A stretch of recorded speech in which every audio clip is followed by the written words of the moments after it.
Christian Lacroix, superstar de la haute couture. Il a reçu cet après-midi le Dé d'Or pour sa collection Printemps-été 88. Lacroix est ce soir notre invité. Pour ceux qui l'ignoraient encore, je rappelle qu'il est entré dans la cour des grands couturiers en 1987. Lacroix, le surdoué, comme on dit, a fait ses classes chez Hermès, chez Paulin et chez Patou, où ses créations d'ailleurs impertinentes et son imagination ont fait le reste. Alors, première question, pourquoi vous plus que Scherer ou Paco Rabanne? Vous avez fait la différence comment aujourd'hui? Normalement, le Dé d'Or récompense la plus jolie collection de la saison, donc il faut qu'on l'accepte avec beaucoup de joie.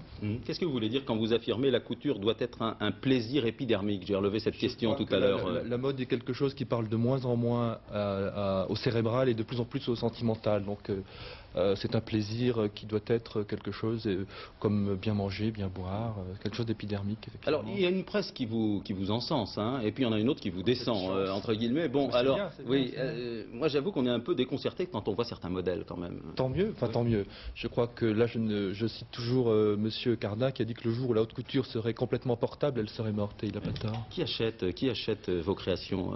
Il faut reconnaître que la clientèle est à 95% américaine. Oui. Il y a des gens du showbiz aussi. Hein. Il y a des gens du showbiz. Ceux-là sont des Français.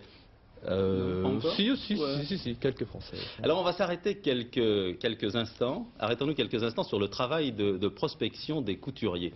La vente au lendemain des collections dépend du bien vouloir de quelques milliers de personnes, une clientèle très restreinte pour un marché de la haute couture qui pèse très lourd. 2 milliards 560 millions de francs.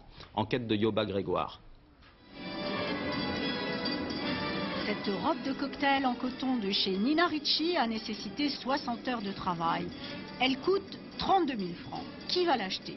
Sans doute quelques-unes des 3000 clientes particulières que se partagent 22 maisons de couture. Peu de Françaises, beaucoup de femmes arabes qui feront leur choix sur cassette vidéo. Certaines américaines, mais leur nombre varie selon les fluctuations du dollar. Le dollar est bas. Aussi, nous devons choisir maintenant très attentivement les modèles et surtout ne pas faire de folie. Le défilé, c'est le prestige, l'image du couturier à travers le monde. Mais cela ne suffit pas à faire vivre une grande maison. Une collection comme celle que vous avez vue coûte entre 5 et 6 millions de nouveaux francs. Et évidemment, tout ça devrait s'amortir sur peut-être 300 ou 400 robes que l'on vend dans l'année. Vous voyez, c'est absolument impraticable. Par contre, dès que vous entrez dans le domaine du parfum, du prêt-à-porter, des foulards, des bijoux de fantaisie. C'est d'ailleurs avec ce genre d'article que la maison Nina Ricci réalise 65% de son chiffre d'affaires. Christian Lacroix, je suis curieux. On peut connaître le prix des deux modèles que vous présentez ce soir là sur le plateau? Je peux vous dire que c'est plus de 25 ou 30 000 francs. 30 000 francs.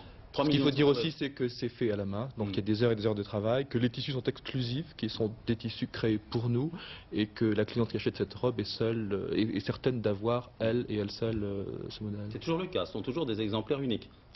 Avec l'accord des deux clientes, on peut éventuellement faire 2 fois la même robe. Mais en principe, non. Alors ça, c'est le top niveau. Hein. C'est le top niveau. Il y aura bientôt le Lacroix prêt-à-porter. Une diffusion qu'on montrera au mois de mars, un vrai prêt-à-porter, oui. Alors il paraît que ceux qui attendent des lignes un peu baroques vont être déçus. Vous pouvez me confirmer cette information?